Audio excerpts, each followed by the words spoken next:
بسم الله الرحمن الرحيم السلام عليكم ورحمة الله وبركاته dhegeystayaal kusoo dhawaada barnaamijkeennii taxanaha ahaa ee baro oo fahan dastuurkaaga oo idinkaga yimaada Sahal Media Podcast.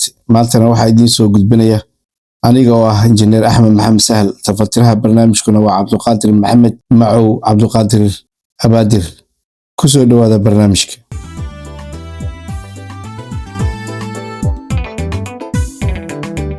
si uu ummadda Soomaaliyeed u gaaro, dhegeystayaal waxaan idinka codsanaynaa in aad la wadaagtaan asxaabtiina barnaamijka si uu meel sare u gaarana aad like saartaan.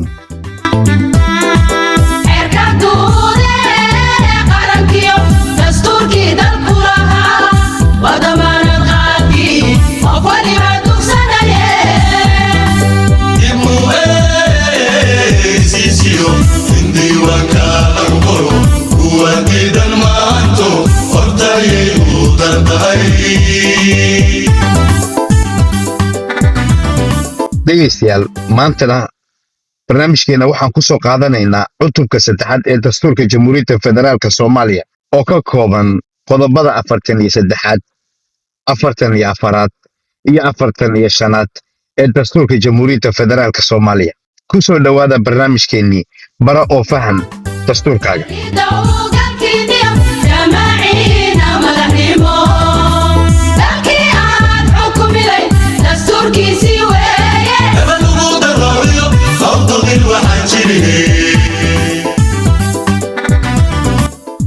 cutubka saddexaad ee dastuurka Jamhuuriyadda Federaalka Soomaaliya wuxuu ka hadlayaa dhulka, hantida iyo deegaanka. cutubka saddexaad ee dastuurka Jamhuuriyadda Federaalka Soomaaliya wuxuu si gaar ah uga hadlayaa ilaalinta dhulka qaranka, kheyraadka dabiiciga ah iyo deegaanka. cutubkani wuxuu ka kooban yahay 3 qodob oo kala ah: qodobka 43 oo ka hadlaya dhulka, qodobka 44 oo ka hadlaya kheyraadka dabiiciga ah, iyo qodobka 45 oo ka hadlaya deegaanka. Muhiimadda cutubkani wuxuu xaqiijinayaa in dhulka iyo kheyraadka dabiiciga ah yihiin hanti qaran oo ay tahay in si cadaalad ah loogu maamulo danaha shacabka Soomaaliyeed. Dowladda waxaa saaran ilaalinta deegaanka iyo hubinta in isticmaalka kheyraadku uusan dhaawac u geysan jiilasha maanta iyo kuwa mustaqbalka. dastuurku wuxuu dhulka u aqoonsan yahay hanti qaran oo qiimo gaar ah leh. waxaa la farayaa dowladda inay dejiso sharciyo cad oo nidaaminaya lahaanshaha, isticmaalka iyo maareynta dhulka si looga hortago muranada iyo ku takrifalka hantida guud.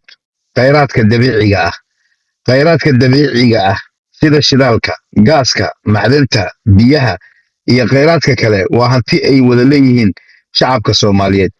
maamulidoodu waa inay ku salaysnaataa hufnaan, isla xisaabtan iyo faa'iidadooda oo si cadaalad ah loogu qaybiyo bulshada Soomaaliyeed. deegaanka dastuurku wuxuu waajib ka dhigayaa ilaalinta deegaanka, ka hortagga wasakheynta, jarista sharci darrada ah ee dhirta, xaalufinta iyo ficilada waxyeeleyn kara deegaanka. dowladda iyo shacabka Soomaaliyeed labaduba waxay mas'uul ka yihiin ilaalinta deegaanka iyo kheyraadka dabiiciga ah. gunaanadkii, cutubka saddexaad waa tiir muhiim u ah ilaalinta madax bannaanida dhaqaale ee Soomaaliya. wuxuu dhisayaa mabda' ah in dhulka, kheyraadka dabiiciga ah iyo deegaanka loo maamulo si mas'uuliyad leh, cadaalad ah, isla markaana ay ka faa'iidaystaan dhammaan shacabweynaha Soomaaliyeed meel walba ay joogaan, iyadoo la ilaalinayo xuquuqda jiilasha mustaqbalka iyo kuwa maanta. dhulka, kheyraadka iyo deegaanku waa dhaxalka ummadda Soomaaliyeed, ilaalintooduna waa waajib qaran.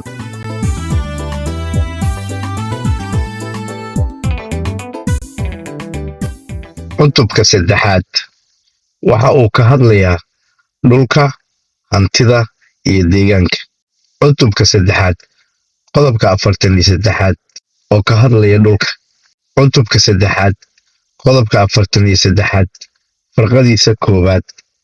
Allahu subxaanahu wa tacaala ka sokow dhulka Jamhuuriyadda Federaalka Soomaaliya waxaa wadajir u leh shacbiga Jamhuuriyadda Federaalka Soomaaliya. cutubka saddexaad qodobka 43 farqadiisa 2. dhulku waa kheyraadka koowaad ee Soomaaliya iyo saldhigga nolosha dadka. cutubka saddexaad qodobka 43 farqadiisa 3 dhulka waxaa lagu haysan karaa laguna sheegan karaa si waafaqsan xeerarka dhaqangalka ka ah Jamhuuriyadda Federaalka Soomaaliya. Cutubka 3 qodobka 43 farqadiisa 4 dhulka waxaa lagu haysan karaa loo adeegsanayaa loona maamulayaa si cadaalad ah oo u agaasiman wax soo saarid oo dhulku xamili karo waxna u dhimayn kana soo horjeedin xeerarka dhaqangalka ka ah dalka iyo danta guud. Cutubka 3 qodobka 43 farqadiisa 5 xukuumadda federaalku iyadoo la tashanaysa dowlad goboleedyada iyo ciddii kale oo ay qusayso waxay dejinaysaa siyaasadda dhulka qaran oo lagu horumarinayo maamulka dhulka si joogto ahna dib u eegis loogu sameeyo si loo xaqiijiyo arrimaha soo socda. 1 dhowrista deegaaneed ee u nugul waxyeelada saameeya isu dheelitirnaanta xiriirka deegaaneed iyo meelaha kale oo ay ku jirto dan guud. 2 ilaalinta goobaha taariikhiga ah iyadoo loo aqoonsanayo inay yihiin dhaxal taariikhi ah. 3 in loo siman yahay fursadaha helitaanka dhulka iyo ka faa'iidaysiga kheyraadkiisa. 4 in si sugan loo damaanad qaadayo milkiyadda dhulka iyo diiwaangelinta. 5 in si sugan loo xaqiijiyo in dhulka loo dheefsado si waafaqsan mabaadi'da xeerinaya isticmaalka dhulka iyada oo aan wax dhibaato ah loo geysan. 6 in xal degdeg ah oo maangal ah laga gaaro khilaafaadka ku saabsan dhulka iyo milkiyaddiisa. 7 in la xadido inta uu la ekaan karo dhulka qof ama shirkad ay milkiyad ahaan u yeelan karto iyo in la nidaamiyo dhaqdhaqaaqa suuqa ka ganacsiga ee dhulka si loo ilaaliyo xuquuqda milkiilayaasha dhulka yaryar leh. Cutubka 3 qodobka 43 farqadiisa 6 dowlad goboleedyadu waxay dejinayaan siyaasad dhuleed oo heerkooda ah oo aan ka hor imaaneyn siyaasadda qaran ee dhulka iyo xeerarka dowladda federaalka Soomaaliya. Cutubka 3 qodobka 43 farqadiisa 7 baaxadda dhulka, muddada isticmaalka iyo shuruudaha lagu bixinayo fasaxa isticmaalka dhulka waxaa lagu soo saarayaa xeer. Hase yeeshee ma jiri karto qayb ka mid ah dhulka, badda ama hawada dalka Jamhuuriyadda Federaalka Soomaaliya oo loo bixin karo fasax isticmaal joogto ah. Cutubka 3 qodobka 43 farqadiisa 8 dowladda federaalka oo keliya ayaa u fasaxi karta qof ama hay'ad shisheeye isticmaalka ama heshiis kiro ah ee dhul, bad ama meel ka mid ah qiyiga Jamhuuriyadda Federaalka Soomaaliya muddo aan ka badnayn midda xeerka ku cayiman, waana haddii heshiiskaas ay dan guud ku jirto isla markaana aan dhib ku ahayn madax bannaanida jamhuuriyadda uuna ansixinayo baarlamaanka federaalka Soomaaliya.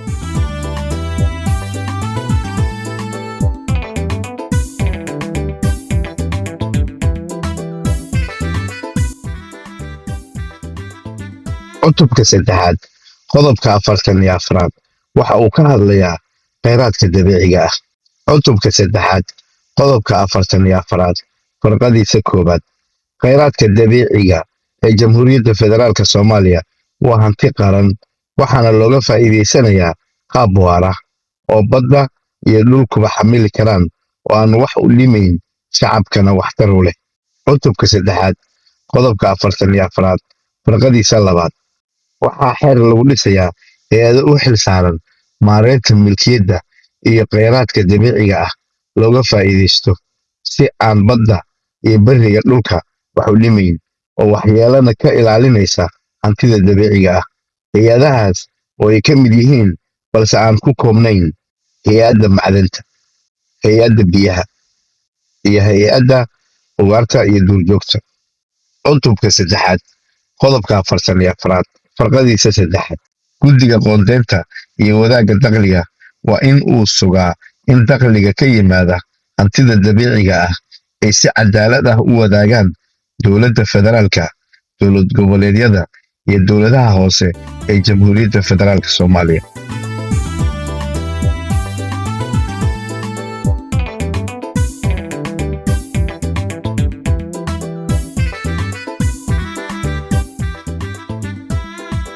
qodobka 45aad waxa uu ka hadlayaa deegaanka.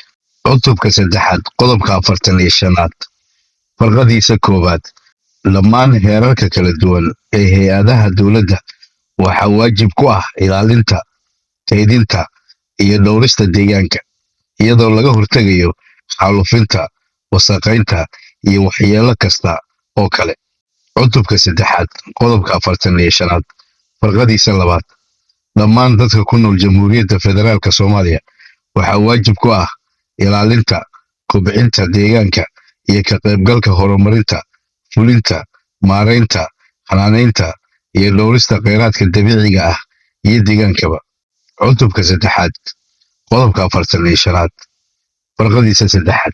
dowladda federaalka iyo dowlad goboleedyadu waa inay ilaaliyaan nidaamka ka faa'iidaysiga dhulka, isticmaalka, maaraynta, dhowrista deegaanka iyo hantida kheyraadka dabiiciga ah si aan wax u dhimayn. waa inay u howlgalaan sidii dalka loo gaarsiin lahaa inuu noqdo deegaan dhulkiisu doogaysan yahay oo dhirtuna ku hagoogan tahay. waa inay shacabka ku wacyigeliyaan kuna dhiirigeliyaan ka qayb qaadashada maaraynta, ilaalinta iyo dhowritaanka deegaanka. cutubka 3 qodobka 45aad farqadiisa 3.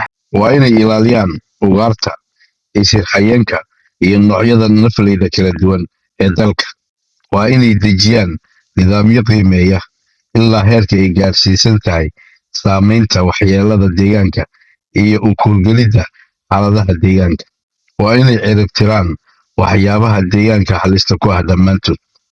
waa inay qaadaan tallaabooyinka lagama maarmaanka u ah dib u noolaynta, dib u dhiraynta, kor u qaadidda, ilaalinta deegaanka, ka hortagga wixii waxyeelayn kara kheyraadka dabiiciga ah iyo deegaanka Jamhuuriyadda Federaalka Soomaaliya. waa inay ka taxadaraan kana hortagaan waxyeelada saamayn karta ama sababi karta isbeddelka cimilada.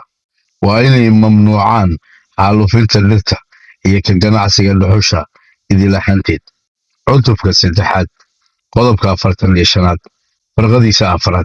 dowladda federaalka iyo dowlad goboleedka hadba ay saamaynta waxyeelada deegaanku gaartay waa inay qaadaan tallaabooyin degdeg ah oo lagu dhaqangelinayo ka hortagga iyo nadiifinta wasakhda iyo haraaga sunta halista ah ee lagu shubay ama lagu duugay dhulka, badda, webiyada iyo harooyinka Jamhuuriyadda Federaalka Soomaaliya. waa inay soo jeediyaan xeer oo ay xeeriyaan tallaabooyin degdeg ah oo lagama maarmaan u ah ka hortagga wasakh ku daadinta iyo ku xawaalidda dalka, taasoo ah xeerjebin xeerka dalka iyo ku xadgudub gobonimada Jamhuuriyadda Federaalka Soomaaliya. waa inay qaadaan tallaabooyinka lagama maarmaanka u ah in laga qaado magdhow kuwa mas-uulka ka ah ku daadinta iyo ku xawaalidda wasakhdaas, ha joogeen Jamhuuriyadda Federaalka Soomaaliya gudaheeda ama meelo kale oo ka baxsan. cutubka 3 qodobka 45aad farqadiisa 5. baarlamaanka Jamhuuriyadda Federaalka Soomaaliya ayaa soo saaraya xeer qeexaya mabaadi'da guud ee lagu daryeelayo deegaanka oo ku salaysan halbeegyo caalami ah oo lagu ilaalinayo laguna dhowrayo deegaanka. dhegeystayaal, waxaa intaa inoogu eg barnaamijkeennii Baro oo Faham Dastuurkaaga oo aan maanta ku soo qaadanay qodobada cutubka 3 ee Dastuurka Jamhuuriyadda Federaalka Soomaaliya. barnaamijkani alaaba wuxuu idinkaga yimaadaa hay'adda warbaahineed ee Sahal Media, waxaana idinla socodsiiya aniga oo ah injineer Axmed Maxamed Sahal. tifatiraha barnaamijkuna waa Cabduqaadir Maxamed Macow Cabduqaadir Abaadir. inta aan barnaamij la mid ah aan dib dambe ugu kulmi doono, waxaan idinkaga tegaynaa sidaas iyo nabadgelyo iyo kulan dambe oo xiiso leh. asalaamu calaykum waraxmatullaahi wabarakaatu.